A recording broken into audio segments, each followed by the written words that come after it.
propose qu'on prenne un temps avec chacun des invités pour pouvoir vous présenter et puis dérouler votre propos. Et après, j'aimerais bien qu'on garde du temps pour croiser nos échanges, si ça vous va. Je vous laisse la parole. Bonjour Sylvie. Est-ce que vous pouvez vous présenter déjà, s'il vous plaît? Et vous parlez dans le micro aussi, s'il vous plaît. Bonjour à tous. Donc, je suis Sylvie Landrieff, je dirige un institut de recherche sur la mobilité. Et comme on a vu juste précédemment, on ne sait pas trop ce que c'est. Donc, est-ce que c'est bien, est-ce que c'est mal, etc. Donc moi, ce que je vais essayer de développer, en fait, c'est quel est le problème qu'on a à résoudre. Et donc, c'est sûrement pas la mobilité, c'est quelque chose d'autre. Donc c'est le sens de mon propos.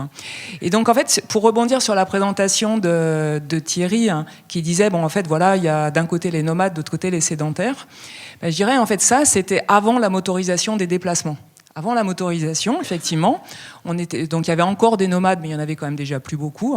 Et puis l'essentiel de la population, elle était effectivement sédentaire, c'est-à-dire qu'elle passait le plus clair de son temps, que ce soit pour son plaisir ou pour son travail, en gros, autour de son domicile.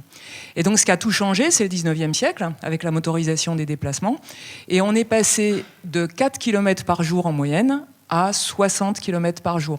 Donc, bien évidemment, comme le disait monsieur dans la salle, en fait, le plus souvent, on est obligé de prendre sa voiture. Et c'est pour ça que 85% des distances parcourues le sont en voiture. Le problème de la voiture, c'est que c'est un système hégémonique. Et pourquoi c'est un système hégémonique ? C'est pas la mobilité le problème, c'est sa vitesse de déplacement. Donc en fait, là effectivement je reboucle aussi avec la présentation de Thierry, le souci c'est la vitesse.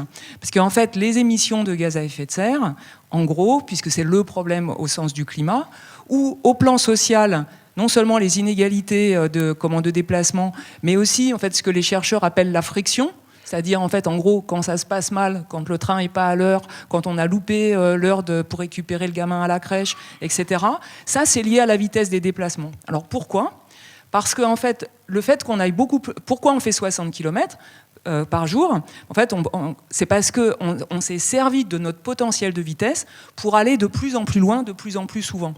Donc du coup, en fait, nos modes de vie aujourd'hui, pour la plupart d'entre nous, ils sont ni sédentaires ni nomades, puisqu'en fait, on ne change pas de domicile tous les jours, de lieu de domicile, donc on n'est pas nomade. On n'est pas sédentaire parce qu'on ne reste pas toute la journée à domicile. En fait, on pratique, donc là c'est un autre chercheur, c'est Vincent Kaufmann qui dit ça, on pratique la mobilité réversible.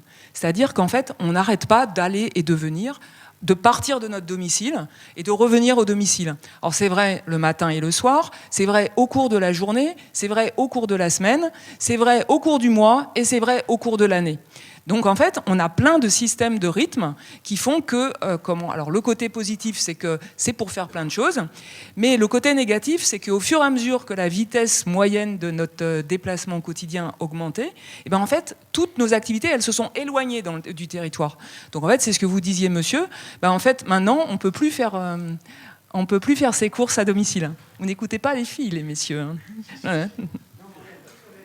D'accord. Ah, vous êtes encore meilleurs. Donc voilà. Donc en fait, on est dans une mobilité réversible. Et donc c'est ça en fait le souci, c'est-à-dire comment on fait pour. Voilà. C'est incroyable. Comment on fait en fait pour changer de système. Donc moi c'est un peu le propos que je vais indiquer, c'est-à-dire je vais me distinguer un peu aussi de l'idée que le problème ce serait les gens, tous ceux qui font pas ce qu'il faut, qui feraient pas ce qu'il faut, qui resteraient soit devant la télé, soit qui n'en auraient rien à faire de polluer, parce que nous on a un parlement citoyen et dans lequel en fait on demande aux gens ce qu'ils veulent. Et ça en fait c'est corroboré aussi par des enquêtes quantitatives de plusieurs dizaines de milliers de personnes. Quand on demande aux gens ce qu'ils veulent, ce qu'ils aimeraient au quotidien, c'est vivre en plus grande proximité. Donc, en fait, en réalité...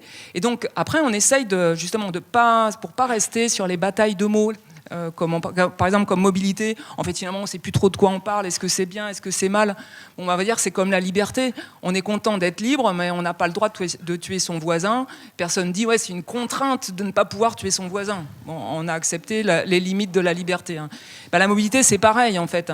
Donc, c'est formidable de pouvoir se déplacer. Il n'y a aucune raison d'arrêter d'aller loin, comme vous disiez, monsieur. En fait, ça fait très longtemps, depuis l'histoire de l'humanité, on va très loin. Mais par contre... Si on veut éviter les deux problèmes principaux, le problème écologique, c'est les émissions de gaz à effet de serre et les particules fines avec l'abrasion des pneus, et si on veut éviter les problèmes sociaux, les inégalités de déplacement, et puis aussi toutes les frictions qui vont avec la vitesse, ben, en gros, il va falloir le faire moins vite. Donc on va pouvoir aller loin sur Terre, mais pas aussi vite. Donc vraisemblablement pas aussi souvent. Et donc on va avoir moins de mobilité réversible. Mais ça n'empêche qu'on pourra continuer à se déplacer. Hein. Donc après, vous me dites si vous voulez que je continue. Voilà. Donc, alors du coup... Est-ce que... C'est vous qui sentez. On n'avait pas prévu comme ça, alors moi je vous suis. D'accord, bon alors ça marche. Vous êtes lancé ? Je suis lancé. Donc voilà, donc ça vous voyez un peu où on en est au plan écologique. Donc les déplacements, c'est 30% du problème de la France. Et la voiture, c'est la moitié du problème. Donc en fait, il faut vraiment changer. Et donc nous, l'idée qu'on a, c'est que vu ce que disent les enquêtes et ce que disent les gens quand on les interroge, ben, en fait, ils veulent bien changer. En fait, pour eux, la proximité, c'est quand ils sont dans une grande ville, arriver à déployer leur mode de vie à 30 minutes. Et quand ils ne sont pas dans une grande ville, c'est déployer leur mode de vie à moins de 30 km. Voilà, c'est pour donner une idée. Donc en fait, comment il faudrait faire ? Alors nous, on a aussi une autre bonne nouvelle, c'est la crise sanitaire. Pourquoi la crise sanitaire, c'est une bonne nouvelle ? C'est la crise donc on a parlé tout à l'heure des gilets jaunes, en fait, qui était une crise de mobilité. La crise sanitaire aussi, c'est une crise de mobilité. C'est-à-dire que d'un seul coup, il y a la diffusion du virus. La diffusion du virus, pourquoi ça va si vite sur Terre ? C'est à cause des déplacements rapides. Et d'ailleurs, par exemple, où est-ce que ça arrive en Europe ? Ça vient de la Chine, et ça arrive où ? Ça arrive en Italie. C'est-à-dire, bizarrement, c'est l'ancienne route de la soie. Comment on lutte contre la propagation du virus ? Donc, quand même, il y a quand même quelque chose de positif. On est 8 milliards sur Terre. On s'est quand même plus ou moins tous mis d'accord. Tout n'était pas parfait, mais enfin pour arrêter de se déplacer, pour essayer de limiter la propagation du virus. Et si je pousse un peu plus loin, quand même, c'est pour protéger essentiellement les personnes fragiles et en particulier les personnes les plus âgées. Donc on peut dire que collectivement, en fait, on est capable de faire en quelques jours. En France, on avait 2 jours pour choisir notre lieu de domicile. En quelques jours, on peut faire une transition massive. En fait, c'est pas une transition. En fait, en réalité, c'est vraiment d'un seul coup, on arrête de se déplacer, sauf pour les personnes qui avaient besoin de se déplacer pour leur travail, pour que les autres puissent continuer à vivre. Mais disons qu'en gros, quand même, on est capable d'inventer en très peu de temps quelque chose d'assez massif. Et donc. Et ce qui est très positif dans cette expérience-là, donc on peut dire bien sûr c'est parce qu'il y avait un danger, on espérait que ça allait être provisoire, etc. Mais malgré tout, qu'est-ce qu'on peut en tirer sur les déplacements ? Au moins 2 choses très très fondamentales, le télétravail et le vélo. Alors pourquoi je dis ça ? C'est parce qu'on sait que pour changer les comportements, pour changer les systèmes, il faut soit des événements extérieurs, mais aussi faire l'expérience de quelque chose. Le télétravail, personne ne le demandait, ni les salariés, ni les patrons, ni les syndicats. Pourtant, l'outil technique, il était là. Et donc bien sûr, c'est pas parfait, bien sûr, il y a plein de problèmes avec le télétravail, mais qu'est-ce qui s'est passé ?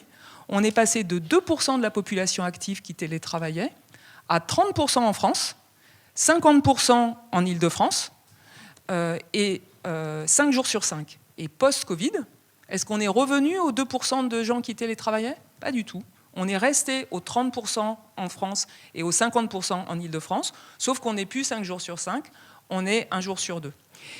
Donc ça, c'est une question pour les politiques. Personne ne s'en saisit. Donc nous, on n'arrête pas de faire des interventions sur ce sujet.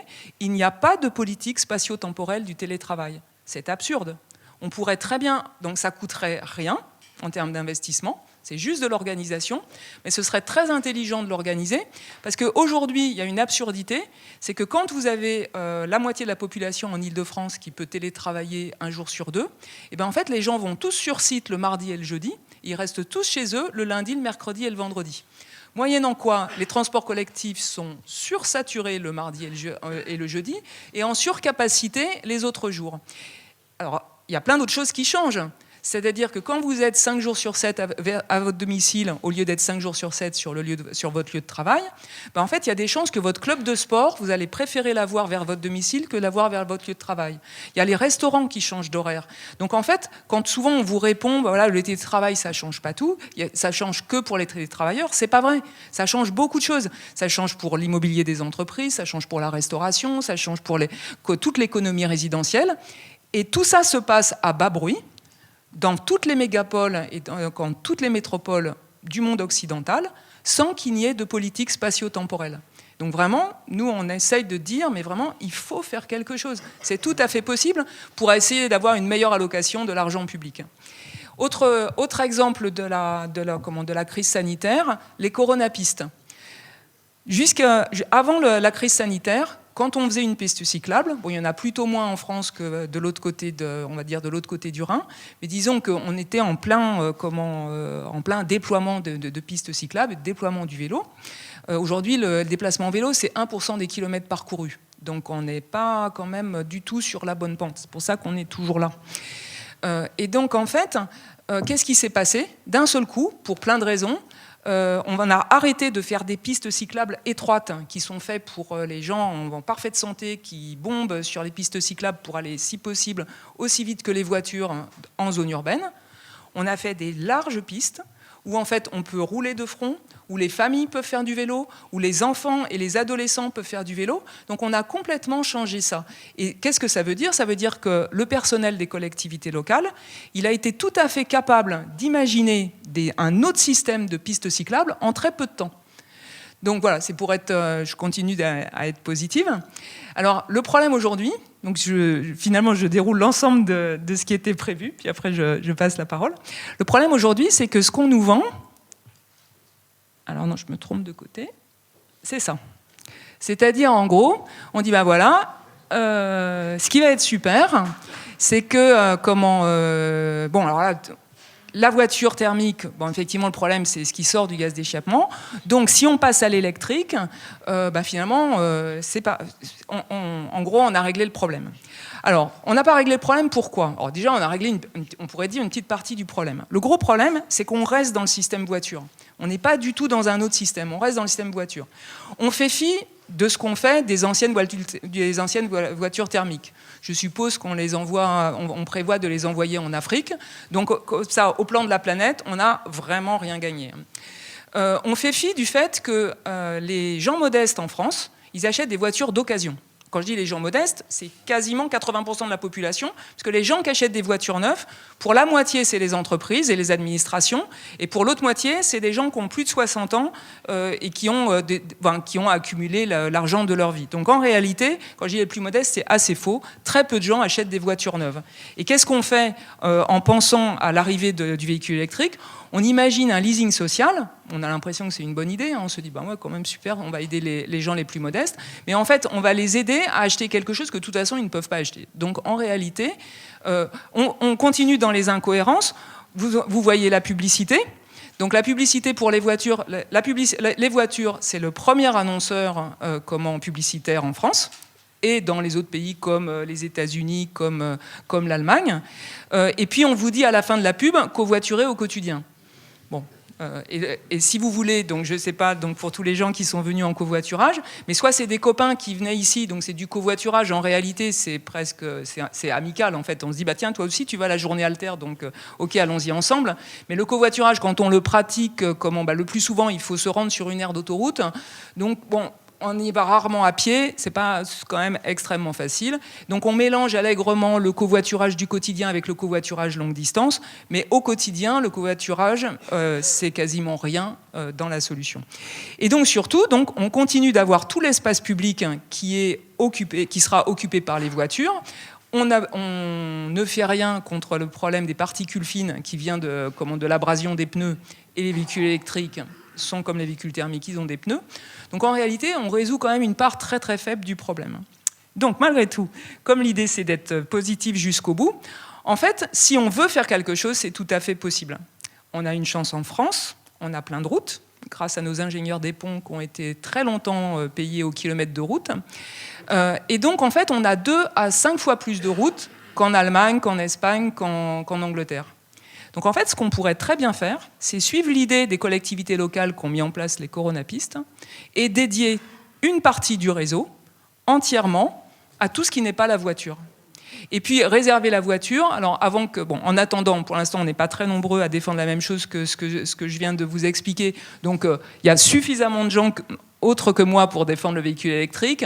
Bon, mais disons que peut-être que le véhicule électrique a sa place en dernier ressort pour certains territoires, pour certains types de populations. Mais en réalité, tous les autres, on pourrait très bien vivre de façon alternative, avec un autre système de déplacement, un système, l'ensemble, tout un réseau complètement alternatif, dédié à la marche, au vélo, au transport collectif. Un transport collectif cadencé au quart d'heure ou à la demi-heure, ce qui fait que là, vraiment, il n'y aurait pas de problème ni pour ses déplacements de santé, ni pour aller faire ses courses. Avec en perspective quand même le fait qu'on a déjà 25% de la population qui a plus de 60 ans, et donc dans les 10-15 ans qui viennent, on aura 30% de la population qui aura plus de 60 ans. Donc dans les personnes dites âgées, dont je commence à faire partie, il y aura deux âges, un âge où on peut conduire, un âge où on ne peut pas conduire. Donc de toute façon, et donc cet âge-là, l'âge où on ne peut pas conduire, mais on n'est pas forcément immobile dans sa chambre, il faut bien avoir un autre système de déplacement. Donc voilà, donc c'est vraiment ce qu'on essaye de défendre. Il est possible de faire autrement. Les collectivités locales commençons à la manœuvre, entre guillemets. Nous, on est en train de chiffrer notre système de déplacement alternatif dans 7 départements, dont le Loiret, la Creuse, etc. En gros, quand même, je le dis d'ores et déjà, parce que c'est pour montrer en fait que des choses sont possibles. En gros, donc, puisque vous avez vu, en fait, finalement, vivre en proximité, c'est vivre à une échelle au quotidien, à une échelle infradépartementale. Donc c'est pour ça qu'on s'est calé sur le département. Le département, tout le monde le sait, il a été imaginé, donc ça on l'apprend à l'école, souvent en primaire, il a été créé avec l'idée qu'on pouvait atteindre le chef-lieu en une journée de cheval. Donc qu'est-ce que ça veut dire ? Donc c'est pas du tout pour repartir à cheval, mais c'est pour dire que en fait on a imaginé cette structure-là avant la motorisation des déplacements. Donc en fait le département c'est une structure structurée, enfin c'est une collectivité locale structurée par la distance-temps quotidienne, et à une époque où on n'avait pas encore de voiture, on n'avait pas encore de moteur, on n'avait pas encore de train. Donc en fait, c'est pour dire que ça a du sens de penser le futur à cette échelle-là. Donc voilà. Donc ce que je voulais dire, c'est que le chiffrage, c'est à peu près, en gros, 1 milliard par département. Ça semble incroyable, mais 1 milliard par département, c'est 1 milliard pour 68 millions d'habitants. Aujourd'hui, on en dépense 50 pour le Grand Paris Express. Merci.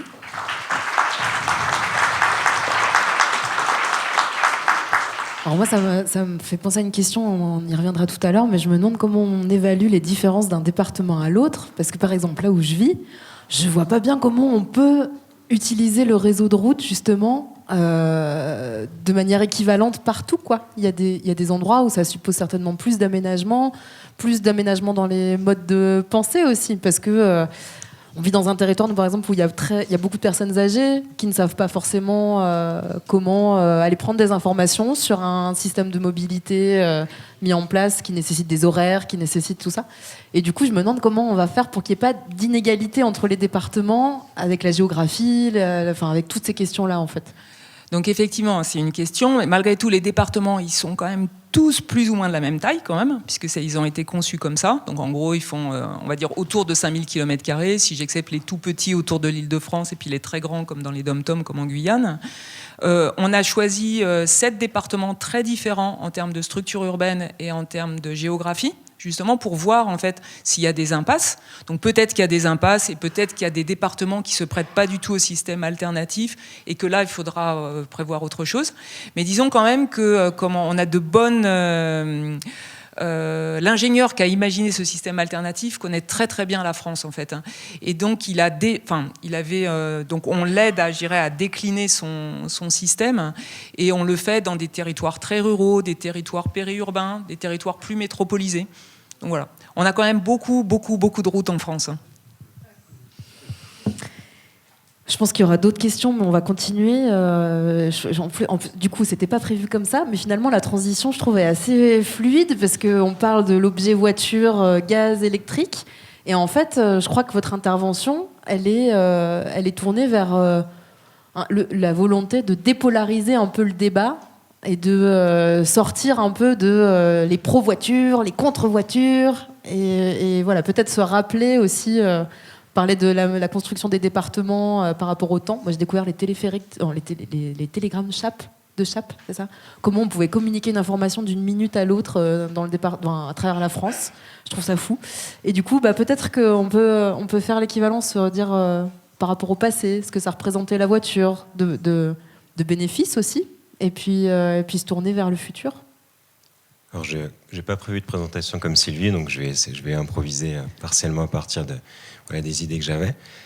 Pour rebondir à la fois sur les deux présentations, celle de Thierry et celle de Sylvie. Sylvie l'a dit, mais je le répète autrement. En gros, si on fait des moyennes très générales et schématiques, on se déplace plus ou moins 1 heure par jour pour aller sur nos lieux de travail, nos lieux d'activité divers, tant sans doute, mais peut-être que c'est pas le cas, dans la forêt des Pygmées, qu'aujourd'hui dans un département ou à Paris. Donc en fait, il y a cette constante de déplacement qui est assez fascinante et qu'il faut nuancer, bien sûr, et donc qui a été maintenue tout au long de notre histoire. Mais ce qui a changé, bien sûr, c'est ce que disait Sylvie, c'est la vitesse et donc les distances à parcourir qui ont été accrues.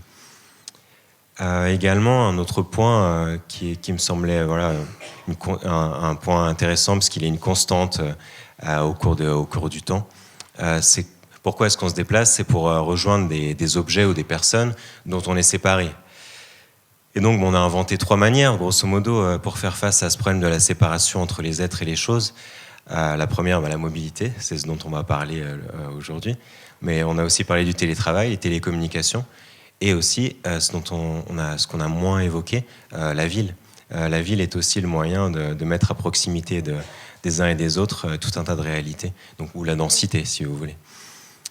Et donc, ce qui est extraordinaire, comme on le sait, mais que je voulais remettre sur le devant, ce qui est extraordinaire, c'est à quel point on a développé ces 3 manières de lier les choses et les êtres entre eux, et notamment depuis 1945. Et la voiture est un des symboles de ces progrès extraordinaires de ce qu'on peut appeler la société de l'abondance, c'est-à-dire celle dans laquelle on vit. Et donc, en disant ça, moi, personnellement, je travaille toujours sur des solutions pour limiter l'usage de la voiture. Et donc, au bout d'un moment, j'en avais assez de me faire plus ou moins disputer ou de créer des conflits avec des personnes que je croisais dans la rue qui me demandaient ce que je faisais. Il y a trop de voitures, très bien, mais j'avais envie de prendre un peu au sérieux ce qu'elle me disait, à quel point cet objet était extraordinaire.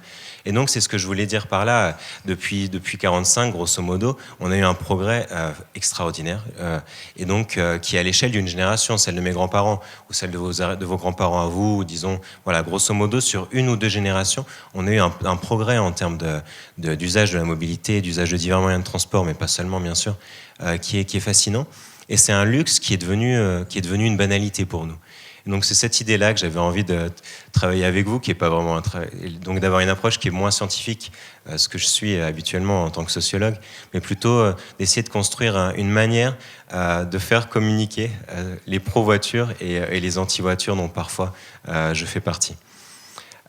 Et donc c'était cette idée-là de partir de ce luxe fascinant qui est la voiture, qui était un moteur de croissance qui l'est de moins en moins. Voilà. Ce qu'on observe, et c'est assez intéressant, c'est qu'il y a un découplage de plus en plus fort aujourd'hui entre les niveaux de croissance et les niveaux de dépenses de CO2, d'émissions de CO2 dans les pays de l'OCDE, mais aussi en termes d'équipement, en termes de voitures.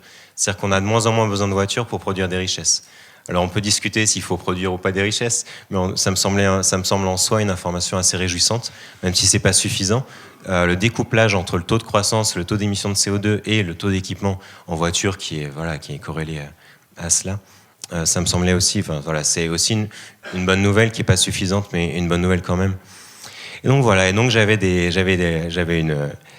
réfléchi à des petites histoires, à des fables pour essayer de réfléchir à ce problème de la richesse et de la voiture. La première est très critique de la voiture. Je l'ai découverte en assistant à un enseignement d'un philosophe que j'aime beaucoup, qui s'appelle Jean-Pierre Dupuy, peut-être que vous le connaissez, et donc qui est un des premiers critiques de la voiture. Un des premiers, il y en a eu avant lui bien sûr, mais disons un premier critique célèbre de la voiture, parce qu'il a travaillé avec Ivan Illich. Alors peut-être que vous connaissez mieux les travaux d'Ivan Illich, je ne sais pas. Donc ça fait partie des personnes qui ont rendu banal l'usage du terme contre-productivité. Voilà, donc c'est... Bon, voilà, je vais lire la fable. Les chiffres qui sont indiqués, c'est plutôt des chiffres américains des années 70, mais on peut les adapter, c'est pas le souci. Donc un génie maléfique rendit visite au président d'un pays et lui fit la proposition suivante. Je sais que votre économie est léthargique, vous manquez de croissance, et je souhaite vous aider à la stimuler. Je peux mettre à votre disposition une fabuleuse invention technologique qui doublera votre PIB et augmentera d'autant le nombre d'emplois. Mais il y a un prix à payer. Chaque année, j'exigerai la vie de 20 000 de vos concitoyens, dont une forte proportion de jeunes hommes et de jeunes femmes. On évoquait à quel point les jeunes se tuent sur les routes, et surtout les jeunes hommes. Et voilà. Et donc, si on propose ça à n'importe quel président, a priori, il va reculer d'horreur et renvoyer son visiteur sur le champ. Et donc, voilà, ça c'était la première fable qui essayait de nous faire réfléchir à quel point cet objet du quotidien, il est source de méfaits. Alors, en France, on est plutôt à 1500 morts par an sur les routes. Donc, on n'est pas sur les 20 000 Américains de l'époque. Mais enfin, 1500, ça reste un chiffre assez important. Et en plus, il y a des inégalités terribles, puisqu'évidemment, les gens en voiture tuent les cyclistes et les piétons, même si, bien sûr, ils ne le souhaitent pas. Donc, c'est un des problèmes aussi de gérer tous ces objets techniques qui nous rendent extrêmement puissants et qui font qu'on commet du mal sans en avoir aucune attention. Aucun automobiliste n'a eu l'intention d'écraser un piéton ou d'avoir un accident ou quoi que ce soit. Et en même temps, c'est ces outils qui sont tellement plus forts, qui sont tellement puissants, qui vont nous faire commettre, rarement, mais parfois quand même, tout un tas de méfaits envers le climat aussi, évidemment. Donc ça, c'était la fable plus critique. Et à force donc, de discuter avec des personnes et de créer une espèce de polarisation autour de ce sujet, je renie pas bien sûr cette fable et toutes les critiques que Sylvie a émises sont justes et je les partage bien sûr. Mais donc j'ai essayé de réfléchir à la manière dont on pouvait dresser un autre récit, proposer un autre récit qui nous permet de nous mettre d'accord sur le fait que la voiture c'est un bien extraordinaire, qui a des qualités probablement irremplaçables. Je sais pas, simplement le fait de contrôler son atmosphère, tant au niveau de la climatisation que de la musique, de la capacité à créer un groupe. Ça, il est probable qu'on aura des difficultés à le remplacer, mais au fond, on peut s'en passer. Mais de réfléchir vraiment aux usages qui nous semblent d'intérêt général. Et donc, on peut commencer à réfléchir, mais ça demande une décision publique. Bien sûr, ça repose sur les travaux de chercheurs, mais à la fin des fins, c'est une décision politique. Et donc, voilà, et j'ai l'impression que la pente sur laquelle on est, c'est une opinion, c'est pas en tant que chercheur que je parle, nous amène non seulement à mettre en danger des personnes, le climat, mais aussi à long terme à faire disparaître la voiture. C'est que peut-être que les énergies fossiles, parfois on dit qu'on n'en a pas assez parce qu'un jour on n'en aura plus, puis d'autres disent qu'on en a trop parce qu'il ne faudrait pas les utiliser. Mais j'ai envie de dire, pour la voiture comme pour les énergies fossiles, moi j'aimerais qu'on réfléchisse à pourquoi on veut les garder pour longtemps, pour quels usages qui nous semblent d'intérêt général on a envie de les conserver. Et peut-être que ce serait aller vers la voiture électrique, mais pour certains cas seulement. Et ça demande d'accepter des limites les uns avec les autres par un débat public. Et donc voilà, et donc pour illustrer ça, j'avais choisi une fable que vous connaissez sans doute, qui est la fable de la poule aux œufs d'or. Parce que pour moi, la voiture, finalement, c'est un peu ça, c'est un peu la poule aux œufs d'or. C'est qu'elle a permis une croissance, elle a participé à la croissance extraordinaire dont on bénéficie tous, ici dans cette salle.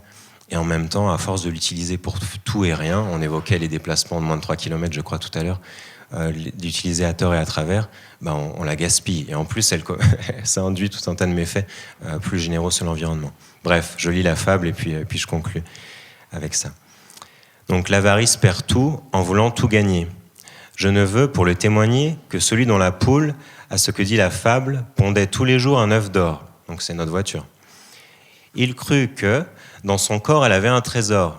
Il la tua, l'ouvrit et la trouva semblable à celle dont les œufs ne lui rapportaient rien. Donc c'est la voiture qu'on utilise pour tout et rien, au point de ne plus pouvoir l'utiliser. C'est en lui-même ôté le plus beau de son bien, belle leçon pour les gens chiches. Voilà, c'était ma conclusion. Merci.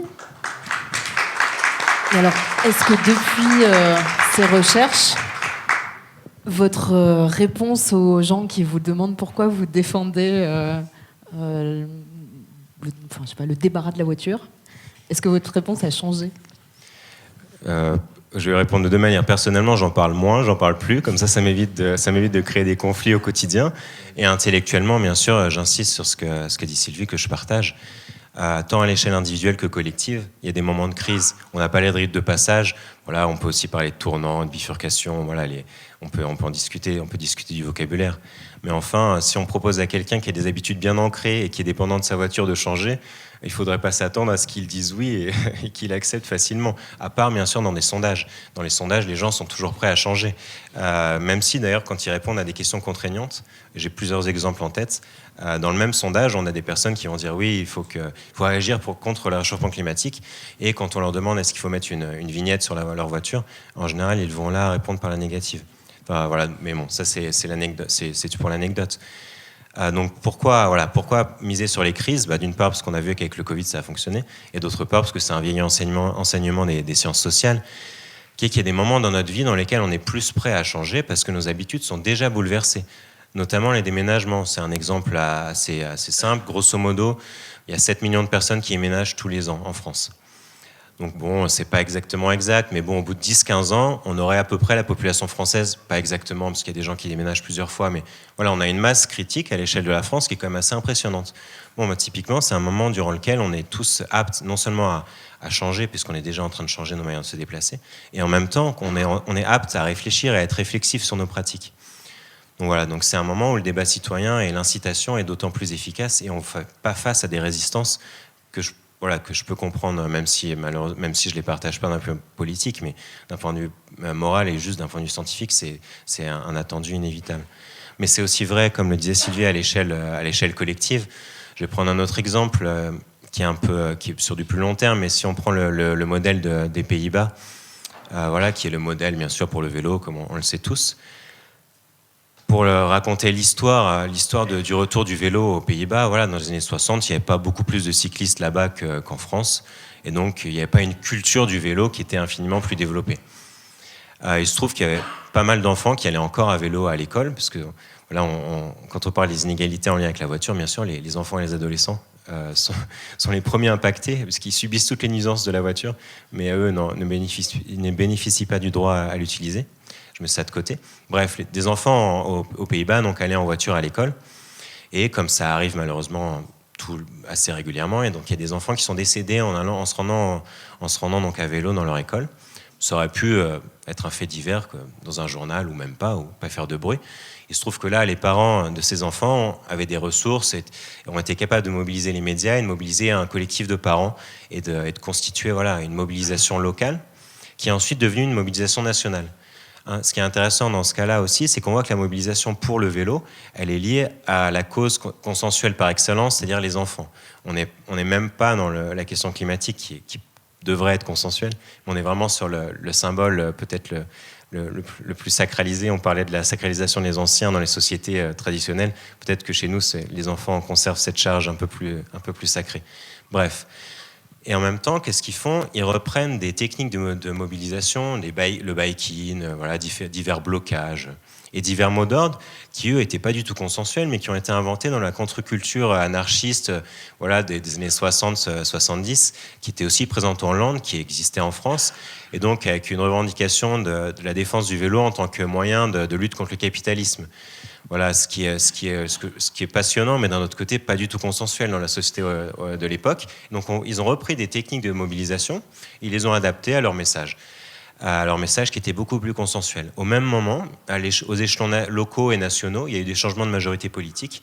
Et donc, il se trouve que là, c'est des majorités de gauche qui sont arrivées au pouvoir, qui étaient plus favorables, non seulement elles avaient un peu plus l'oreille tournée vers les groupes très militants d'extrême gauche, et en même temps étaient plus ouvertes, du fait sans doute de réseaux interpersonnels aussi, aux mobilisations des parents pour leurs enfants.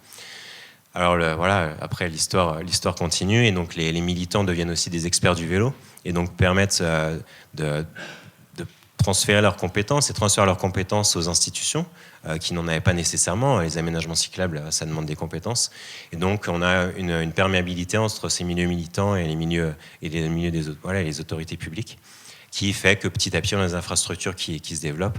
Et comme vous le savez, quand on développe des infrastructures cyclables, elles sont utilisées, sauf exception, bien sûr, on trouvera toujours des exceptions, mais grosso modo, l'infrastructure et régulièrement répond à une aspiration ou provoque cette aspiration. Dans tous les cas, elle est utilisée. Et donc, au bout de 30 ou 40 ans, ils arrivent à une part modale très importante, à un usage très important du vélo.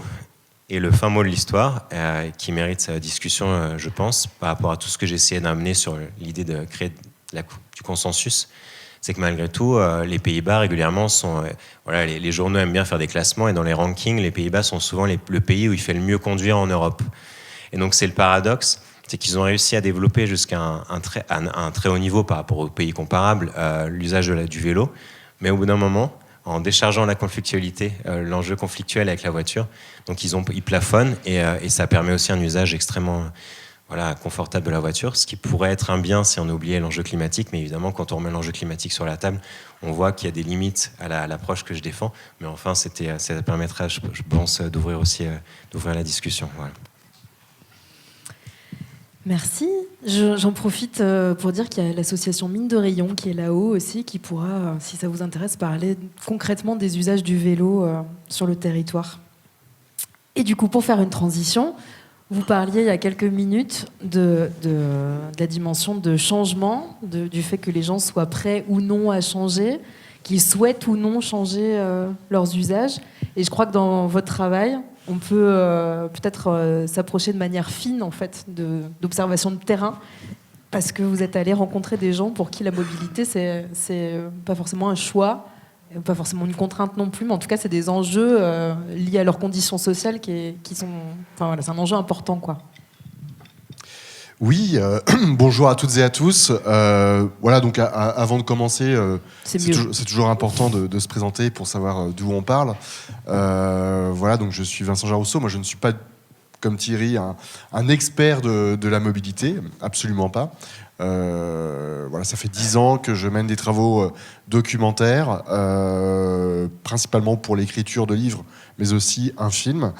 Où je travaille beaucoup donc, sur des territoires dits populaires, notamment dans des territoires en déprise, en transition, hein, qui ont pour connu nombre d'entre eux une forme d'effondrement du système industriel dans les années 70-80. Donc, j'ai beaucoup travaillé notamment dans le bassin minier, mais pas seulement, aussi en Moselle, du côté d'Hayange, et dans le sud de la France.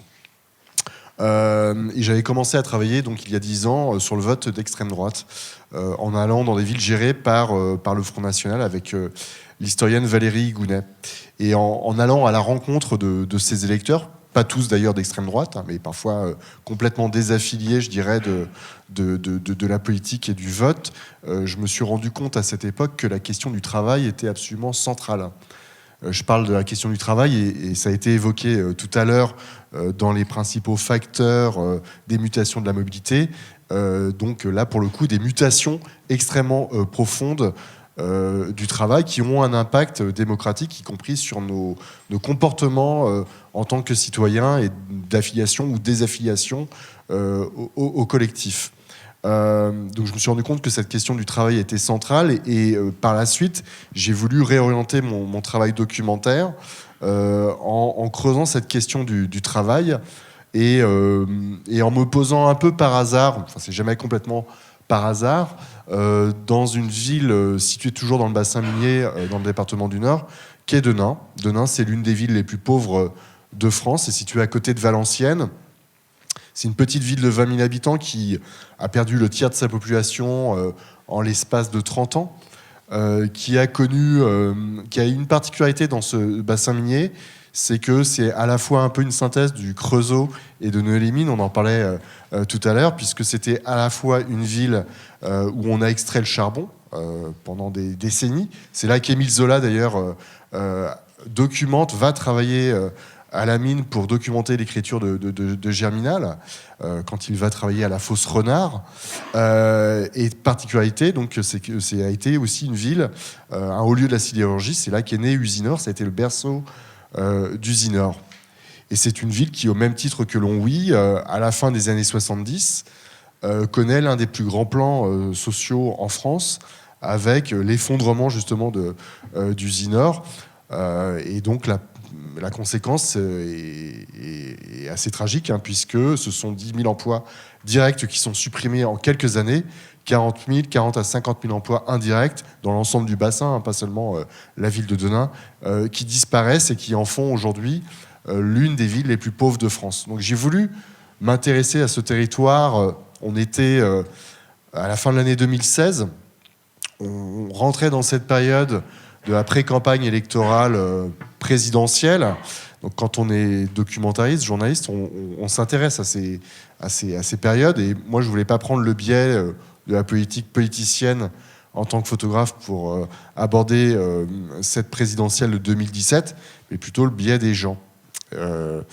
Et en allant à Denain, au début, j'ai commencé à rencontrer un certain nombre de familles dans cette ville, passer du temps. Donc là aussi, la question du temps long. Alors je ne sais pas si c'est un travail d'anthropologue, mais enfin, en tous les cas, ça s'en inspire et est évidemment central. Et c'est vrai que il y avait, disons, quelque chose qui m'apparaissait comme absolument évident. C'est qu'il fallait rester dans cette ville pendant cette campagne électorale et certainement au-delà. Alors je m'explique, on est dans le contexte de la fin de l'année 2016. Il y a un petit livre qui sort à l'époque qui s'appelle Révolution, et dont l'auteur est Emmanuel Macron.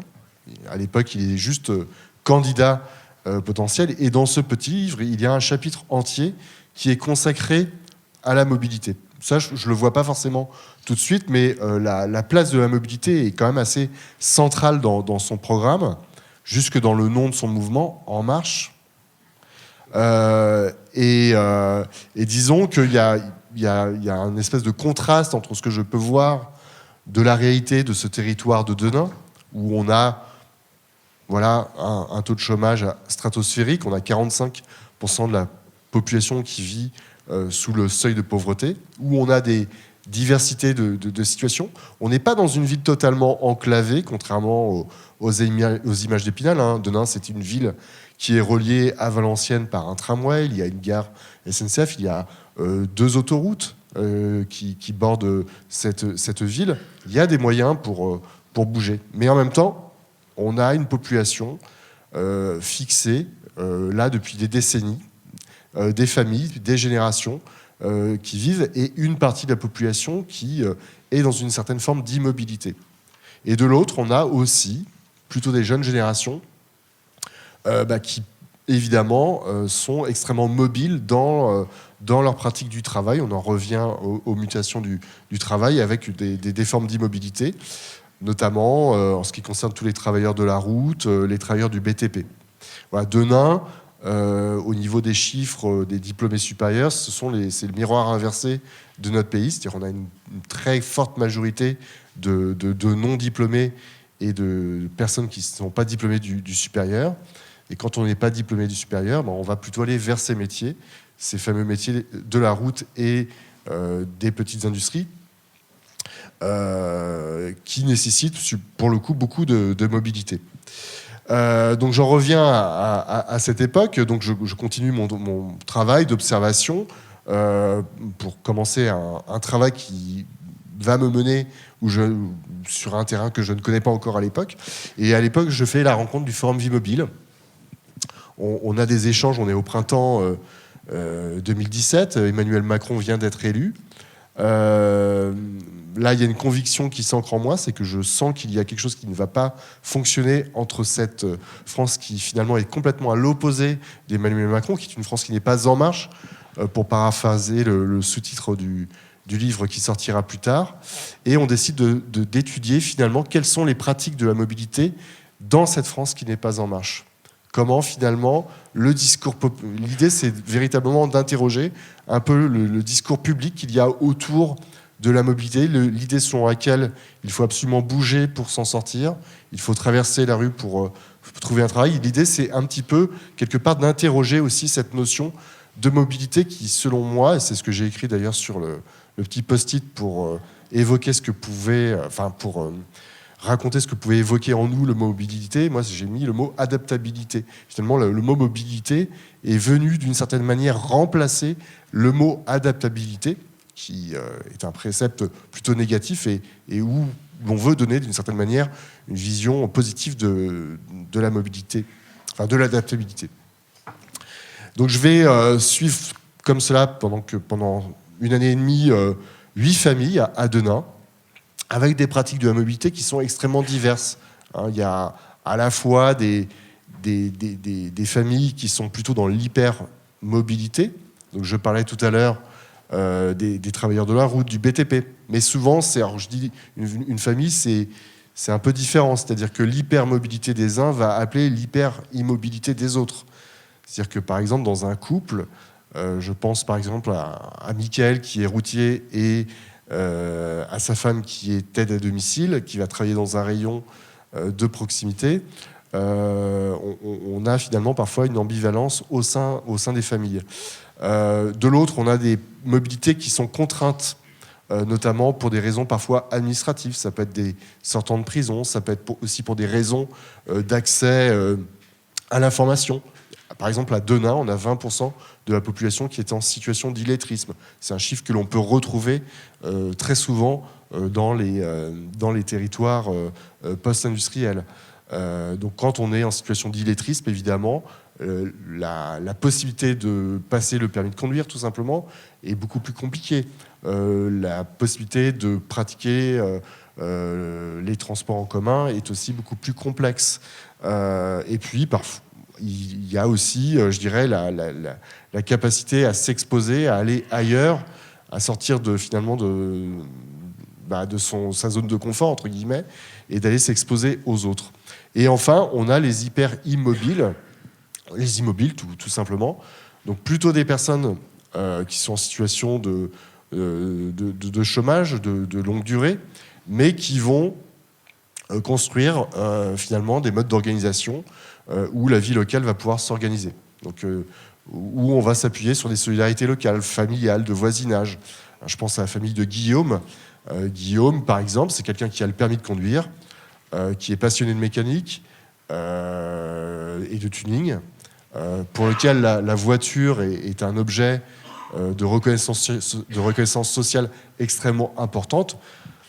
Il a une vieille voiture qui a 30 ans, mais sa voiture, c'est pas un objet avec lequel il parcourt plus de 3 km par jour. Sa voiture, c'est ce qui lui permet d'aller faire ses courses, de rendre des coups de main éventuellement à des amis autour de lui, d'aller chercher les cigarettes en Belgique. Mais et donc quelque part, on apprend beaucoup de cette famille et des autres familles que l'on verra, que vous pouvez voir dans le livre. Voilà, donc je faisais un petit résumé donc, de cet ouvrage qui s'achève.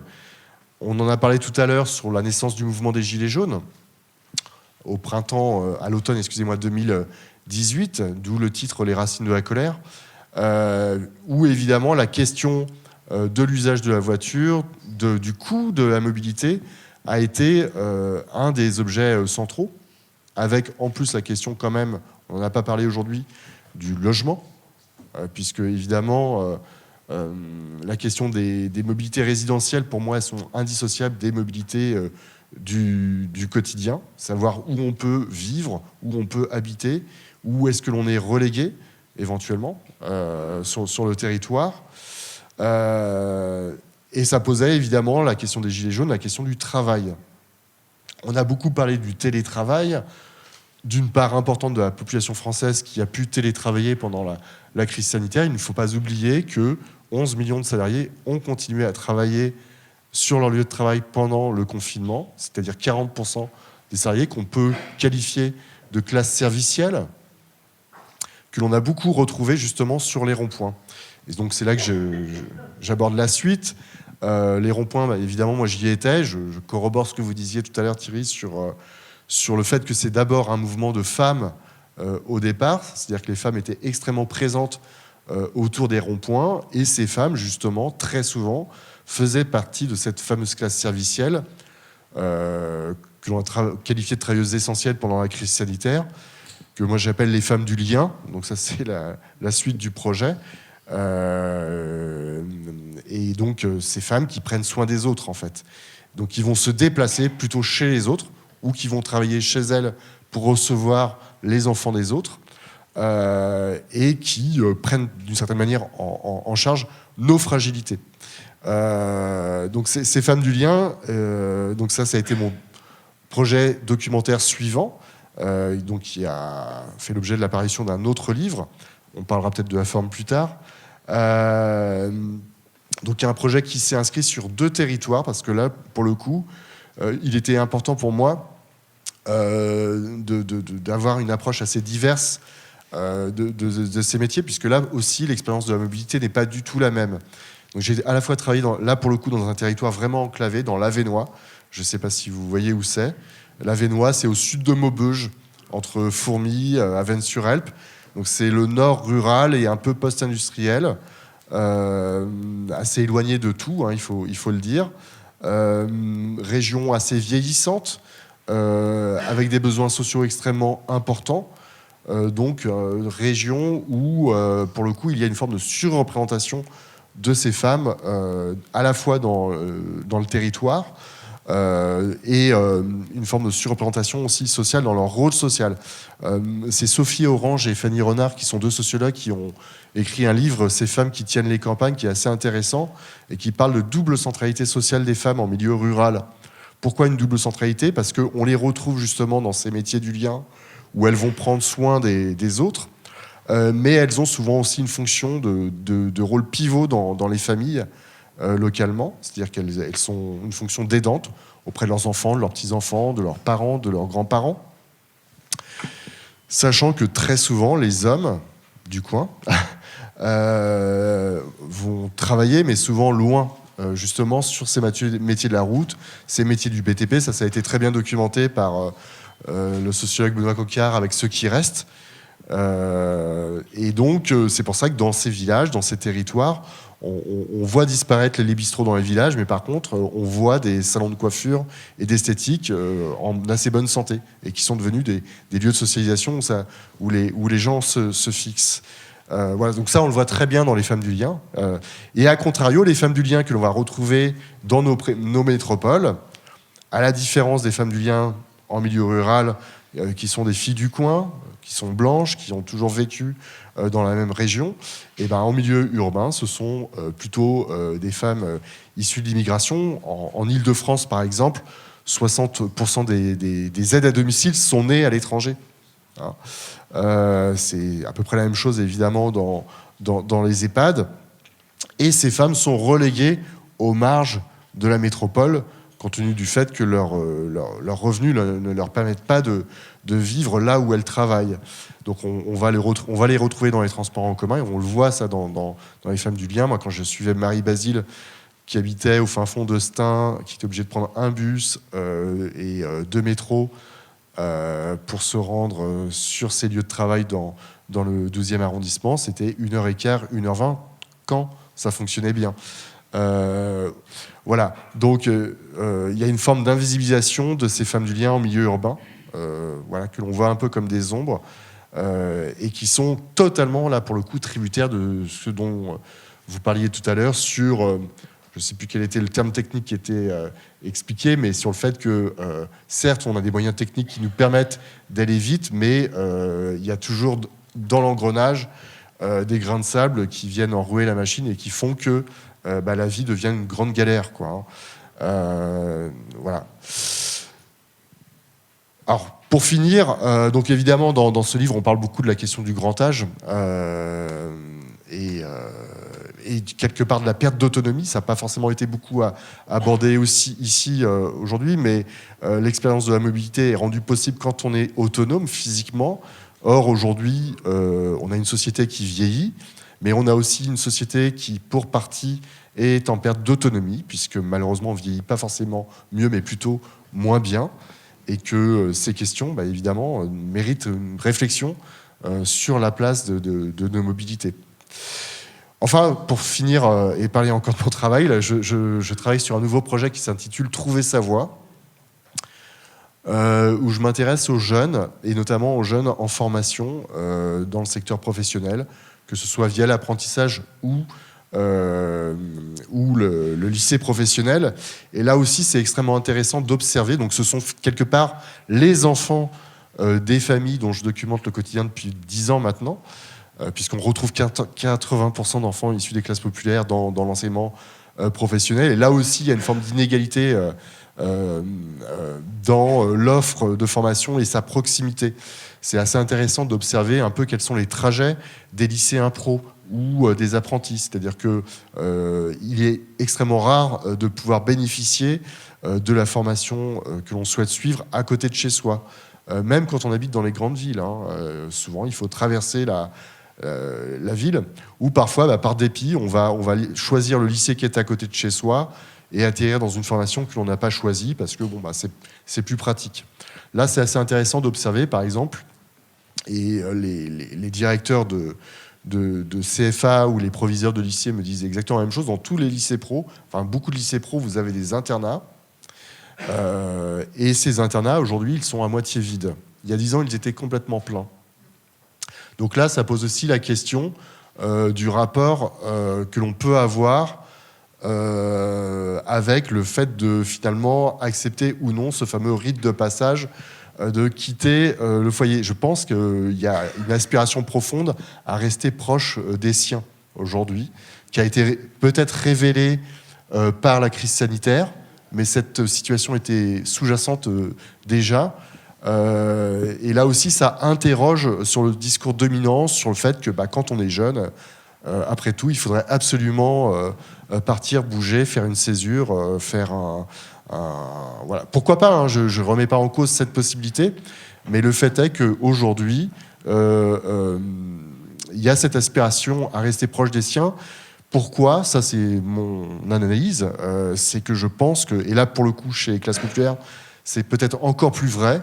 On est dans une société où on a été fragilisé, où on est fragilisé socialement, peut-être un peu plus quand on n'a pas forcément fait d'études supérieures et que l'on a une possibilité d'accéder plus facilement au marché de l'emploi. Et cette fragilisation, elle a un revers, c'est que, quelque part, elle va supposer que l'on va se rapprocher des siens, on va se replier finalement sur sa tribu, pour reprendre les termes de anthropologues, quelque part pour éviter de se mettre en danger. Voilà, je suis convaincu, si vous voulez, que la désaffiliation... non, excusez-moi, je m'en mets les pinceaux, mais ce que je veux dire... Non, mais disons que l'individualisation des rapports sociaux dans nos sociétés depuis une trentaine d'années nous a fragilisés socialement. Alors, quelque part, on vit très bien avec un niveau de diplôme et avec une expérience, parce que finalement, on est capable de vivre avec et de s'adapter à cette forme de déstructuration des organisations collectives. Et d'une certaine manière, cette déstructuration des organisations collectives pour les classes populaires a un impact, c'est qu'elle fait que finalement, on va se replier sur son quartier, sur sa famille, sur son environnement direct. Ça ne veut pas dire qu'il n'y a pas d'organisation collective, mais elles se font vraiment, pour le coup, en proximité. Donc, elles ont aussi un impact sur la question des mobilités. Merci. Et d'autant qu'il faut quand même pas négliger la possibilité aussi de pouvoir se déplacer, faire des études, devenir diplômé. Il y a plein. Enfin, c'est aussi très structurel. Et je pense que c'est en ça que la table ronde était bien pensée, c'est qu'il y avait à la fois une approche systémique, une approche philosophique, une approche de terrain. Et en fait, je pense que l'enjeu au milieu de tout ça, c'est quand même aussi l'enjeu démocratique. Je crois que l'enjeu démocratique, ça fait lien avec la table ronde de cet après-midi sur comment on établit les politiques publiques aussi par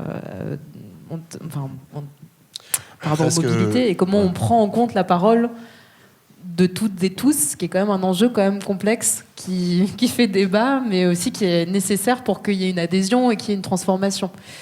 Et comment ? Oui, non, mais je ne l'ai pas forcément précisé, mais dans la forme de mon travail, moi, je propose des romans graphiques qui mêlent à la fois un peu de BD, beaucoup de photos, du roman photo, documentaire. Et justement, la question de la place des protagonistes, elle est centrale. C'est-à-dire que moi, j'enregistre les gens, je retranscris leurs paroles, ils la relisent, ils la valident, ils la réécrivent si nécessaire, mais c'est leurs paroles que l'on peut lire dans les livres. J'ai pas une position de surplomb. il y a vraiment l'idée de restituer. Alors une partie, hein, évidemment, c'est une toute petite sélection, mais il y a l'idée vraiment de restituer la parole des gens. Et je pense qu'aujourd'hui, c'est un peu ce qui manque dans les espaces de quelque part, y compris où on essaye de restituer des imaginaires collectifs. C'est-à-dire qu'on fait beaucoup à la place, et on parle beaucoup à la place des gens. Et je pense que c'est extrêmement important de redonner une place centrale, notamment à ceux qui n'ont pas forcément accès aux médias. Enfin, voilà. Et vous prêchez une convaincue. Est-ce que vous avez des questions à vous poser les uns les autres ? Moi, j'ai un peu envie d'apporter la contradiction à Vincent sur un plan. Bon, pour l'essentiel, je partage tout à fait tout ce qu'il a dit sur la place des déplacements liés au travail dans la partie des classes populaires qui a été particulièrement mobilisée pour le mouvement des Gilets jaunes ou particulièrement impactée dans le cadre des métiers essentiels. Mais par contre, donc je dirais que quand on dit qu'il ne faut pas faire parler les gens, etc., quand on dit que la proximité, c'est du repli, moi, je considère que c'est vraiment en extériorité, parce que on n'a rien pour mesurer en fait que tel ou tel type de classe sociale serait plus replié qu'une autre. Je ne sais pas trop ce que ça veut dire. Et puis on peut vivre en très grande proximité avec énormément de relations sociales. On peut vivre dans une grande mégapole avec très très peu de relations sociales. Donc vraiment, je dois dire que je suis très dubitative en fait sur la montée en généralité entre la proximité au sens spatio-temporel, c'est-à-dire le fait de vouloir vivre en ayant moins de déplacements frénétiques, et donc peut-être avec une meilleure organisation du territoire, en particulier pour les commerces, l'alimentation, la santé, et puis le lien avec le repli sur soi. Je veux dire, personnellement, ça me saute pas aux yeux. Oui, enfin, on n'est pas forcément en désaccord. Hein. Peut-être préciser les choses. Quand je parle de repli, c'est pas forcément une généralité pour tout. Attention, hein. Et c'est pas toutes les proximités. Mais je cite juste un exemple très simple. On va prendre. Actuellement, je suis une classe de maçons couvreurs, une section en centre d'apprentissage à Clermont-sur-Oise. Clermont-sur-Oise, c'est une ville une petite ville. Et en fait, les apprentis viennent de tout le département.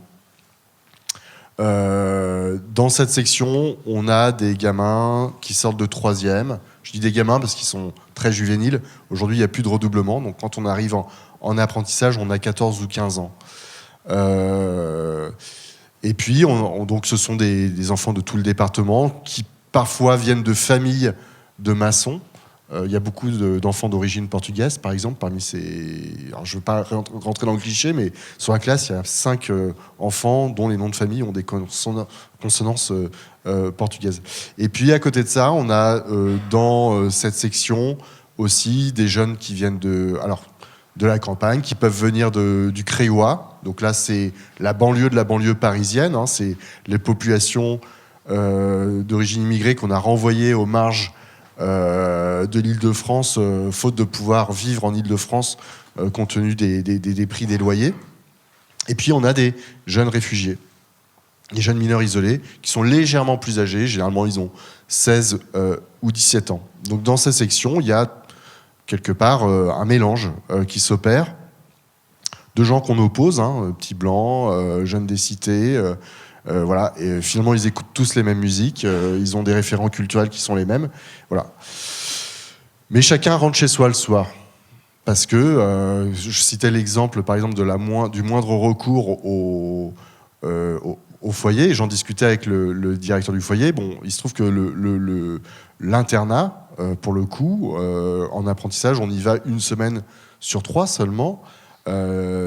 Mais ce qu'il m'expliquait, c'est que avant, quand il était complètement plein, il pouvait mettre en place c'était un lieu d'échange en fait. Il y avait des animations, il y avait de la confrontation, on prolongeait d'une certaine manière les journées. Et aujourd'hui, chacun rentre chez soi. Donc quand je parle de repli, c'est plus ça en fait. C'est pas forcément négatif. C'est chacun va revenir dans sa bulle familiale ou résidentielle. Et quelque part, ce qui existe dans la journée n'est pas forcément prolongé en soirée. C'est pas positif ou négatif, c'est un constat en fait. Hein. C'est juste. Disons que c'est juste la façon de le traduire me semble discutable en fait. C'est juste ça. C'est-à-dire que comment est-ce qu'on pourrait pas dire que les personnes qui habitent, je sais pas, à la Villa Montmorency dans le 16e arrondissement et qui vont dans les mêmes lieux de vacances sont pas, donc ils vont faire beaucoup de déplacements. Ils vont aller à Bali par exemple en vacances. Est-ce qu'ils sont pas plus repliés en fait, je sais pas très bien ce qu'on mesure. Non mais je parle pas de ça du tout. Et puis donc je fais juste le lien entre proximité, repli et puis déplacement.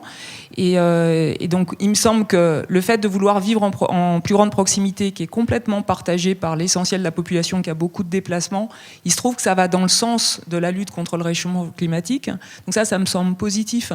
Et par ailleurs, la question, je dirais, ce que je trouve aussi un peu, disons, ce qui me questionne, c'est que pourquoi en fait les parents ils sont pas super motivés pour que les enfants aillent dans les internats, parce que la comparaison entre par exemple l'Erasmus qu'on fait à 20 ans et puis l'internat en lycée professionnel quand on en a 15, c'est assez différent. Et aujourd'hui, quand on fait des enfants, on a choisi de les faire. C'est une grande différence avec tous les siècles précédents.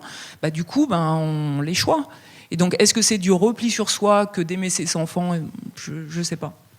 Non mais, enfin voilà, loin de moi de penser tout à l'heure à la question des grands déplacements, mais... Moi, je t'interromps juste parce qu'en fait, je crois qu'Alexandre voulait discuter aussi avec vous, parce que sinon c'est un ping-pong, et qu'on a peu de temps pour après avoir un échange avec la salle. Et du coup, je me permets de faire une espèce de traduction entre les deux. C'est que je crois que vos discours ne s'excluent pas. Je crois que la notion de proximité n'est pas située au même endroit. Et qu'il est question plus d'un côté de comment on choisit la proximité, comment on peut aspirer à une vie en proximité, et de l'autre, comment on la subit finalement, puisqu'elle s'apparente pas à un choix. Je reviens encore au territoire où je vis.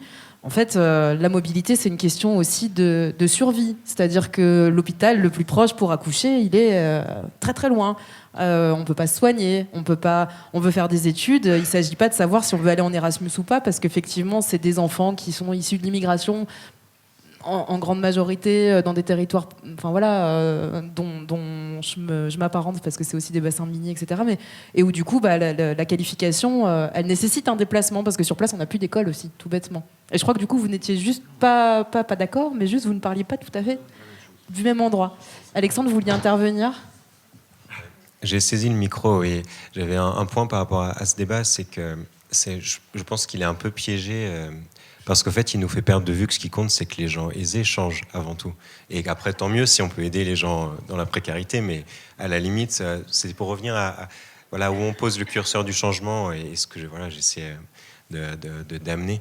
Et donc, je crois que ça, les déplacements de loisirs, par exemple, quand on est aisé, ça représente un nombre de kilomètres très, très important. Ça représente, en temps horaire, c'est pratiquement l'équivalent de 35 ou 40 heures par semaine. Enfin, on est vraiment... Voilà, donc c'est avant tout ces personnes-là du point de vue du changement, qui méritent d'être, à mon avis, d'être interrogées. Et surtout, je voulais rebondir sur l'enjeu de la démocratie, parce qu'on a évoqué de 3 manières différentes cet enjeu-là. En évoquant, Sylvie et moi, la question de la crise. Alors dans mon exemple, c'est un peu démocratique parce qu'il y a quand même des mobilisations et puis il y a des élections, et donc il y a quand même un lien entre le vote et la mobilisation, et ensuite des politiques, mais enfin il est assez ténu. Et quand on évoque le fait, et ça me semble être un fait et pas une opinion, que c'est lors de ce genre de crise qu'on peut amener des changements rapides et radicaux, c'est-à-dire a priori les gens qui défendent la lutte contre le réchauffement climatique souhaitent et appellent de leur vœu, à ce moment-là, on sort d'un cadre démocratique au sens où justement on peut prendre en compte la parole des personnes que vous évoquiez. Et voilà, ce qui est évidemment le cadre le plus inclusif qu'on puisse imaginer. Et donc on entre dans une logique d'état d'urgence finalement. Et donc c'est une question qui me semble importante à évoquer. Je crois que vous allez l'évoquer ensuite. Mais je trouvais qu'à travers les trois interventions, on avait un gradient des possibilités, en prenant aussi en compte l'expression des aspirations par le biais des sondages ou de votes ou de consultations diverses et variées. Mais la question du temps est une contrainte fondamentale pour faire face à ce problème. Et dans le cas du Covid, il n'y a eu aucun débat démocratique, et même dans les administrations, ils sont allés au-delà du droit pour faire face à la crise. Donc c'est ce que je souhaitais discuter avec vous et peut-être avec la salle. vous avez invité la salle à discuter avec vous de ce point de vue. Je ne sais pas s'il y a une question qui va à la suite de cette ouverture ou s'il y a autre chose.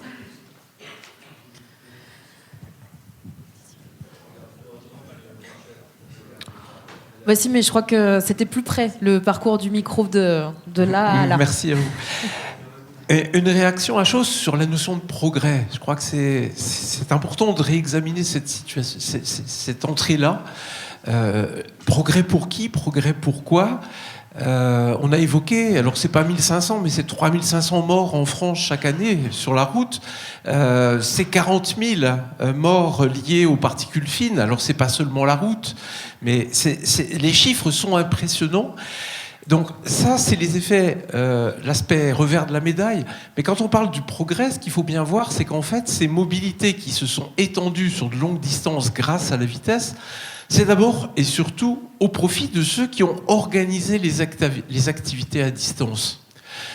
Vous aviez noté effectivement qu'il y avait une grande différence entre la majorité de la population et puis une poignée de gens qui ont les moyens de s'offrir des loisirs à Bali ou ailleurs en avion. C'est évident, mais ces différences, ces déséquilibres se sont accrus dans cette période de l'après-guerre. Et c'est bien là, à mon avis, qu'il faut qu'on travaille. Alors, si vous dites que tout le monde en a tiré profit, merveilleux, je ne suis pas convaincu à titre personnel, mais en tout état de cause, je pense que c'est important d'examiner cette question-là, et pas seulement à l'aune du changement climatique, qui est la question peut-être sur la table aujourd'hui, mais qui est bien évidemment au-delà, la question des limites planétaires. Comment, dans un monde fini, où déjà en France, en moyenne, on consomme 2,5 fois ce que la planète est capable de renouveler, on va continuer de manière durable à imaginer tout simplement la vie. C'est ça que la distance a permis de déporter les effets collatéraux. En vivant sur place, chacun avait à cœur et avait nécessité d'entretenir les ressources naturelles. Je posais la question tout à l'heure, moi, de mes nomades batois, qui savent, intuitivement ou pas, se déplacer, parcourir un circuit sur un vaste territoire, mais tout simplement, c'est parce que autrement, le territoire s'épuiserait, tout simplement. Et donc, de manière culturelle, ancienne, ancestrale, ils savent qu'il faut ménager l'espace, ménager les ressources naturelles, leur laisser le temps de se renouveler. Or, nous, en déportant à l'autre bout de la planète l'impact de notre motorisation et de nos déplacements, on a finalement glisser la poussière sous le tapis. Alors une des questions moi qui m'intéresse, et c'est là-dessus que je voudrais vous entendre rebondir, c'est la notion de dépendance. Nous sommes, c'était l'intitulé de la table ronde, tous aujourd'hui addicts. Et cette addiction nous rend aveugles. Aveugles au point où, effectivement, on n'a pas d'autre solution que la bagnole en milieu rural. On parle, j'ai entendu tout à l'heure le mot de désenclaver nos territoires. Et l'image qui nous est vendue de remplacer le tout bagnole thermique par le tout bagnole électrique en est la caricature poussée à l'extrême. Effectivement, les gens ont besoin de croire cette image-là. On va rien changer. Tout va changer, on va être sauvé, mais surtout on ne change rien. Le fond du problème, il est là. On ne pourra pas poursuivre en consommant 2 ou 3 fois ce que la planète produit ou renouvelle. Et donc nos changements sont beaucoup plus exigeants, urgents, que le seul problème climatique nous laisse apercevoir. Merci. Je rebondissais, vous avez vu que j'ai hoché la tête, c'est pour ça que je me permets d'intervenir. C'est un point qui me semble assez important, c'est qu'en fait, souvent on considère que le maintien d'inégalités importantes signifie le maintien...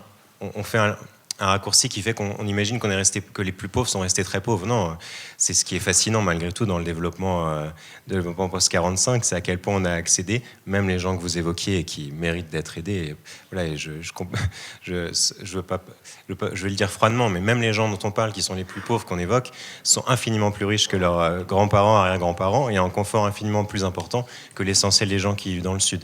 Mais ça, c'est un point, c'est-à-dire que même eux, sans doute, ont un impact sur la planète qui est trop élevé. Mais c'est juste un point qui me semble important parce que des fois on déforme, je crois, la réalité dans laquelle on vit, et il n'y a jamais autant de politique sociale qu'à l'instant où je parle dans l'histoire de l'humanité, et en particulier en France. Mais bon, je passe là-dessus. Un autre point, c'est, je crois, et c'est là-dessus aussi où je crois qu'il y a des consensus assez à fabriquer. C'est sur la question des impacts locaux et de la pollution, tout simplement, la pollution atmosphérique, qui est un vieil enjeu. Un autre point sur lequel aussi je voulais rebondir, c'est, je pense que là, pour le coup, j'abonde dans le sens de Sylvie, les gens ne sont pas aveugles, ils savent, l'essentiel des Français sont conscients des enjeux climatiques. Et donc, c'est pas en les considérant comme irrationnels qu'on arrivera, à mon avis, à faire face à tout ça. Et par contre, là où je vais dans votre sens, c'est à quel point on est dépendant de décisions liées à des petits groupes. C'est-à-dire que les premiers promoteurs de la voiture sont en fait des élites de jeunes hommes aventureux et aventuriers, et qui petit à petit ont réussi à imposer leurs usages. Et les premières critiques de la voiture, en tout cas que moi j'ai repérées dans les années 20, grosso modo, elles sont liées justement à l'élitisme de ces gens qui viennent pourrir la vie de tous les autres, toutes les autres personnes en présence. Et donc là-dessus, par contre, là je crois que c'est un sujet difficile à traiter, notamment scientifiquement, mais qui est vraiment essentiel de comment faire en sorte que nos élites changent leur manière de voir la mobilité et leur mode de vie. Mais pour certaines parties du monde, on fait aussi partie de ces élites-là. Alors j'essaye de rester mesuré. Non, mais enfin, je vais enfoncer des portes ouvertes, mais le mouvement des Gilets jaunes, de ce que je pouvais en entendre à l'époque où j'étais donc sur les ronds-points, il y avait quand même la perception quelque part d'une grande injustice. Voilà, nous on nous demande beaucoup, alors qu'on n'a pas le choix, pour faire vite, pendant que quelque part les gros, pour reprendre les termes de l'époque, les puissants, pouvaient continuer à prendre l'avion sans que le trafic aérien et autres soit par exemple taxé. Ça par exemple, je pense que la question de l'injustice par rapport à la question de la mobilité et de son coût, et de comment on répartit ses coûts, comment on fait peser quelque part les efforts, a été à mon avis central. On le voit avec le débat sur les ZFE. Je ne suis pas un spécialiste de la question, mais je pense qu'on est mal embarqué dans la méthodologie par rapport à ce sujet, parce que voilà, il y a aussi la question de considérer ce que l'on est, nous, à l'échelle de la France et à l'échelle évidemment planétaire. C'est la question de la répartition des efforts. Et à côté de ça, dans ce que je peux observer, moi, encore dans mon travail, y compris avec les plus jeunes, il y a, par exemple, on parle beaucoup du véhicule électrique, mais enfin, le véhicule électrique a très mauvaise presse en tant que modèle de mobilité, quoi. C'est pas des vraies voitures. C'est pas perçu comme des vraies voitures. Une voiture, faut que ça fasse du bruit. Non, mais quelque part, là, sur mon projet, je suis par exemple 2 jeunes de 15 ans, c'est des jumeaux, Matteo et Enzo, du côté de Noyon. Ils sont dans une maison familiale et rurale. Ils viennent de 3e et ils font un CAP métier de l'agriculture. Et quand je leur ai demandé pourquoi ils voulaient faire ce métier, ils habitent dans un petit village de 200 habitants. Et quand je leur ai posé la question, je dis ouais, pourquoi faire être agriculteur? Parce que ils ne sont pas issus d'une famille d'agriculteurs et tout. Ils me disent c'est les tracteurs. C'est la fascination des tracteurs. Et c'est pas la première fois que j'entends ce genre de choses. Michael, je vous parlais du routier tout à l'heure. Son fils Alan, que j'ai filmé, on a filmé pour un documentaire qui s'appelle Nous les enfants de Denain. Sa première passion, c'est la moto. Regardez la passion, par exemple, on parlait du tuning tout à l'heure. Voilà, ce sont encore des pratiqueurs qui, certes, sont minoritaires, mais qui sont encore présents. Il y a la question de la dépendance en véhicule, mais il n'y a pas que la dépendance. Il ne faut pas complètement balayer d'un revers de main l'objet de la voiture comme objet de liberté, perçu comme un objet de liberté. C'est quand même encore une question qui est très profondément ancrée. Alors comment sortir de cette dépendance? J'avoue que je n'ai pas vraiment les réponses.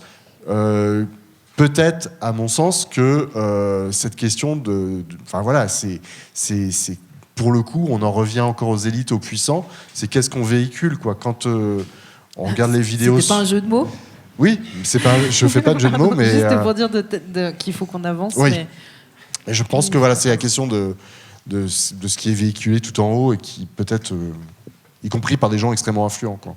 Peut-être qu'il faut troquer la liberté contre l'intérêt général. C'était ça qui était évoqué tout à l'heure, mais je ne sais pas si c'est possible. Vous vouliez poser une question ? Il nous reste... On a rattrapé le retard, mais du coup, il nous reste 8 minutes. J'allais très vite, au risque d'être à l'emporte-pièce. Donc, très intéressant d'avoir des contributions sur un même sujet avec des points de vue au sens étymologique du terme totalement différents, et notamment l'opposition que l'on peut avoir entre des cas particuliers duquel on essaie de tourner une théorie, et des enquêtes de grand nombre où effectivement là, on a une massification pour sortir aussi des théories. Moi, je voudrais intervenir sur 5 points très rapidement, qui ont été abordés surtout par Sylvie, sur le rôle des politiques, notamment par rapport au télétravail. Et notamment le fait que tout le monde, quand il y a du télétravail, c'est le mercredi après-midi, c'est le vendredi, c'est le lundi. Et comment régler ça ? Ça existe, la solution. Elle a été inventée par Edmond Hervé d'une façon générale avec le bureau des temps. Et effectivement, si on applique le bureau des temps, on arrive à enlever le moment de massification des transports, les étaler dans le temps. Et ça demande 2 choses. Ça demande d'une part d'avoir sur un territoire donné, parce que ça se traite localement et pas par des lois, sur un territoire donné, une autorité organisatrice de mobilité qui pose ce principe-là. Et deuxièmement, il ne faut pas l'oublier, on n'en a pas parlé, c'est le dialogue social dans l'entreprise. Parce que l'aménagement du temps de travail fait référence à un dialogue social dans l'entreprise, dans le dialogue social annuel, et notamment la loi L'Homme impose que dans le dialogue social annuel des entreprises de plus de 10 salariés, de 50 salariés, il y a obligatoirement la problématique du domicile-travail qui est traitée. Donc ça, je pense que c'est un élément qu'il faut avoir, et on attend un peu trop par les lois alors que c'est localement que les choses se font. Et je voudrais mettre sur ce sujet où je donne tous les points et puis on redémarre. Si vous me permettez un tac au tac, en fait, sur le deuxième sujet, on a un projet de recherche qui va bientôt sortir et qui montre en fait comment la LOM et la façon dont on a déporté la question de la discussion intra-entreprise dans les NAO, là, pour parler le jargon, en fait, a un effet très complexe, on va dire, pour pas être plus négative. Mais par contre, au plan positif, c'est sur votre première remarque là sur le bureau des temps. En fait, c'est vrai que les bureaux des temps, c'était une idée assez complètement, je dirais, innovante, qui vient d'ailleurs plus ou moins de la région, et qui ne pouvait pas se déployer en réalité, parce qu'en fait, ce qui était imaginé, c'était une désynchronisation à la journée. Et donc à la journée, c'est très difficile de se désynchroniser parce que bon, quand même, en gros, on mange plutôt le midi, etc., etc. Les enfants vont tous à la même heure à l'école. Donc finalement, ça s'est déployé de façon extrêmement marginale. Mais par contre, ce que permet le télétravail maintenant, c'est une désynchronisation à la semaine. Et là, c'est beaucoup plus facile. Alors, on ne va pas faire le débat à 2, mais... Non, parce qu'il y a peut-être d'autres questions. Non, alors, qu'on commence. dire quand même que le travail se fait. Je vous dis quand même, au niveau de la région Bourgogne-Franche-Comté, pour nos 4000 salariés, on a ce sujet-là, mais il ne faut pas oublier une chose, c'est qu'une partie de la population qui peut télétravailler. Et ça pose un autre sujet, si on veut une équité de traitement, c'est la semaine de 4 jours de travail quand on est dans des unités de production, avec les 5 jours posés. Et je crois que ça, c'est un sujet politique de fond dont devraient s'emparer non pas uniquement les politiques, mais les syndicats. Parce que on ne peut pas dire que certains vont concentrer leur temps de travail en déplacement avec un avantage, naturellement, puisque c'est assez plébiscité, et d'un autre côté, une partie de la population, parce que ce sont des artisans, parce que cela, parce que ce sont des métiers manuels qui demandent la présence, qui sont totalement écartés. Donc, sur le télétravail, moi, je mets en parallèle cela. Et je voudrais faire une remarque... 15 secondes pour la dernière remarque. Oui, mais je vais y aller quand même. L'autre point, rappelez-vous la semaine de 5 jours à l'école. Comment il y a eu des pressions très fortes pour revienne à la semaine de 4 jours. Je donne cet élément-là sur les résistances de la société. Sur l'électrique, très rapidement. L'électrique, c'est une autre motorisation que l'on prend. Mais ça ne veut pas dire qu'on maintient, je le disais en introduction, on maintient le modèle de l'électrique, du véhicule par principe. Ce sont deux choses différentes. Et vous verrez qu'on arrivera très prochainement à utiliser toujours des moteurs à combustion avec de l'hydrogène. Dans les 5 prochaines années, cela va sortir, ce qui va être encore une donne technologique totalement différente qui va bouleverser. Je pense que vous êtes en train de lancer un nouveau débat pour le repas, parce que là, je sens la foule frémir et avoir envie de s'exprimer. Et dire aussi, le dernier point, j'avais d'autres points, mais ça fait 7. je disais tout à l'heure, quand on fait les mobilités, on parle d'histoire et de géographie. La loi est ainsi faite actuellement que les mobilités se voient à 2 niveaux. Au niveau régional, avec la compétence qui est donnée aux régions, à la fois chef d'orchestre et architecte des mobilités sur son territoire, et les bassins de mobilité. Et je ne suis pas du tout d'accord avec vos visions départementales. Ici, nous sommes à Dole. Si on fait les mobilités entre Besançon et Dijon, vous traversez 3 départements. Donc, les mobilités, il y a ces 2 échelles pour moi qu'il faut maintenir. C'est la partie régionale et la partie bassin de mobilité. Comme il ne s'agissait pas de questions, mais de remarques, je pense que Sylvie, vous n'aviez pas forcément prévu de répondre. Non, c'est ça ? Donc, vous pourrez le faire plus tard si jamais l'occasion se présente. Et puis, est-ce qu'il y a une dernière question, pour le coup ? Question... je n'avais pas prévu ça comme ça. J'avais 2 éléments. Monsieur... C'est pas une question non plus. Non, mais la deuxième, ce serait une question. Mais la première, c'est juste pour Monsieur Régal. C'est-à-dire que vous avez parlé de la société hollandaise, et je partage votre point de vue. Simplement, je me demande si l'état des routes ne contribue pas non plus à limiter un peu le côté accidentogène. C'est juste un élément qui est sûrement infinitésimal, mais je pense qu'il y a ça aussi dans la réflexion. Et puis, M. Jean Rousseau, c'est juste pour vous dire, ici en Bourgogne-Franche-Comté, un gamin du milieu rural qui rentre en 6e, il a 72% de chances d'avoir son baccalauréat. C'est le plus bas pourcentage en France.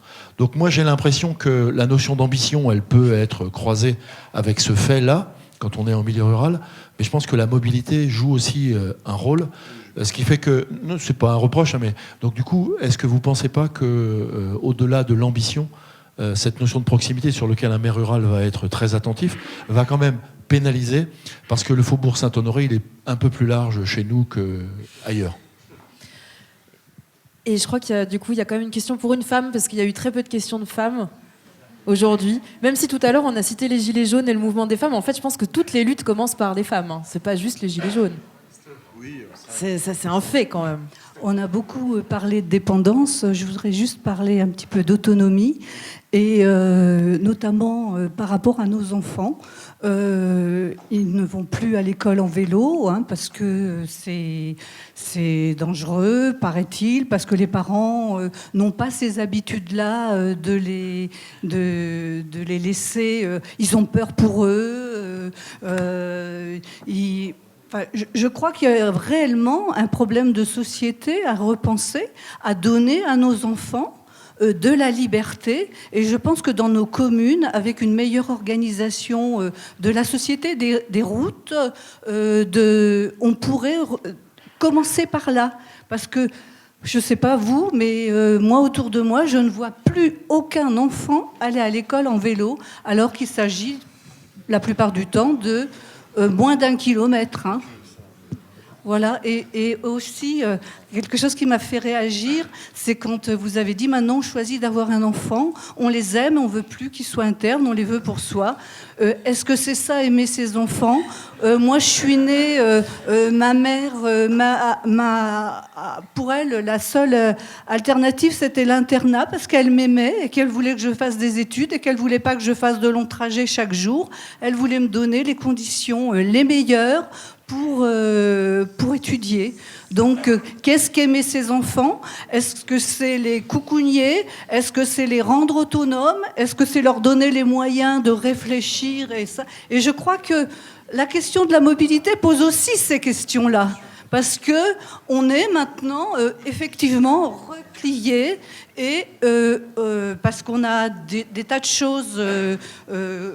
on a à disposition chez soi des choses qu'on n'avait pas autrefois, bien sûr, mais on n'en fait peut-être pas un bon usage. Voilà. Vous vous rendez compte, quand on parlait de la mobilité, ça nous emmène dans des espaces quand même où les limites sont infinies. 10 secondes de la fin. 10 secondes, mais c'est pas du tout infini. C'est juste pour répondre à madame, parce que c'est une vraie question. C'est la question de nos vulnérabilités dans nos mobilités. Et pour le coup, quand on est un enfant, quand on est une femme, le rapport à la mobilité, donc potentiellement de se mettre en danger dans le déplacement, et c'est une vraie question que vous posez. Vous voyez, la question de l'usage du vélo, c'est pas que la question de la sécurité routière. Moi, je sais pas le situer historiquement. On parle de coucouner, mais il suffit de faire les sorties d'école. J'ai eu l'occasion de le faire très très souvent. On est là d'abord pour protéger ses enfants des dangers extérieurs. Et les dangers, ils sont multiples. Et ils sont perçus comme multiples. Et peut-être que la question de la place de l'information, de la fédéivérisation, comme dirait Gérard Noël, de l'actualité, fait qu'on a aussi une perception du danger qui fait qu'on va aussi, quelque part, vouloir protéger ça. Ça n'arrête plus. Merci.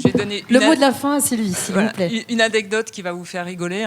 J'ai dû intervenir à Lannion, en fait, parce qu'il y avait une mobilisation des écologistes contre un pont. Et on m'a demandé de faire une introduction.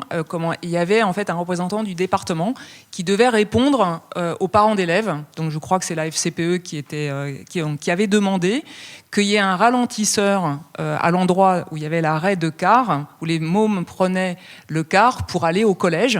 Et en fait, c'était l'arrêt de car était juste sur une départementale, emprunté par les camions. Et donc la réponse donc je ne sais pas si on dit la DREAL ou la DDT, la direction des territoires, a été de dire aux parents d'élèves, non, vous n'aurez pas de ralentisseur parce que c'est une départementale. Et si comme vous êtes parents, vous devez assurer la sécurité de vos enfants, et donc on ne saurait trop vous conseiller de les emmener à l'arrêt de car en voiture. C'est une jolie conclusion. Merci à vous. Et puis on peut applaudir, je crois, pour remercier tout le monde de l'écoute.